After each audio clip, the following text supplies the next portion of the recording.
and Rwanda, the Department of State announced on Friday, as Washington ramps up diplomacy in Africa to counter a Russian charm offensive.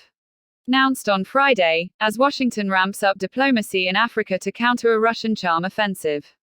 The U.S. ambassador to the United Nations, Linda Thomas-Greenfield, will also go in August to Ghana and Uganda, and the U.S. aid chief, Samantha Power, recently completed a trip to longtime Washington ally Kenya, as well as Somalia, where she highlighted the rise in malnutrition aggravated by Russia's invasion of Ukraine.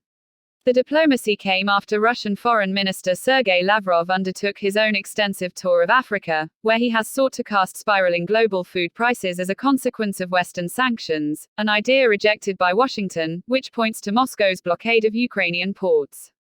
Blinken will send a message that African countries are geostrategic players and critical partners on the most pressing issues of our day, from promoting an open and stable international system, to tackling the effects of climate change, food insecurity and global pandemics, to shaping our technological and economic futures, a Department of State statement said. South Africa, a leader in the developing world, has emerged as a key diplomatic battleground as it has remained studiously neutral on the Ukraine war, refusing to join Western calls to condemn Moscow, which still enjoys affection for the Soviet Union's historical opposition to apartheid. Blinken will visit Johannesburg and the executive capital, Pretoria, from August 7 to 9.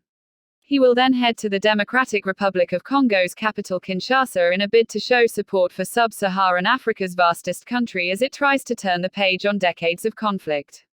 He will complete his trip in Rwanda, which has seen a flare-up in tensions with DRC after it accused its neighbor to the east of backing M23 rebels, a charge Kigali has denied.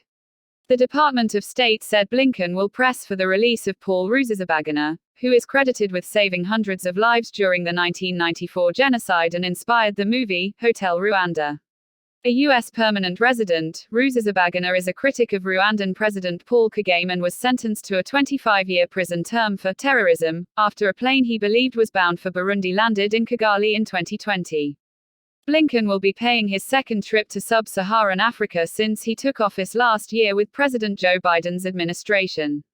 Late last year, he traveled to Kenya, Nigeria and Senegal. Before Russia's February invasion of Ukraine, U.S. efforts in Africa had a heavy subtext on competition with China, which has poured money into infrastructure building on the continent and contrasted itself with the U.S. by making no demands on democracy or human rights. While the Biden administration has identified China as the primary long-term competitor of the United States, it has focused in the short term on countering Russia. Western nations have overwhelmingly voiced outrage and sought to punish Moscow over its invasion of Ukraine, but developing nations, especially in Africa and South Asia, have been more hesitant. Yoweri Museveni, the veteran leader of Uganda where Thomas-Greenfield is heading, met Lavrov on Tuesday and said, "How can we be against somebody who has never harmed us?" Lavrov, speaking the next day in Ethiopia, urged Africa to resist a world totally subordinated to the United States, and warned that other nations risk punishment if they run afoul of Western interests.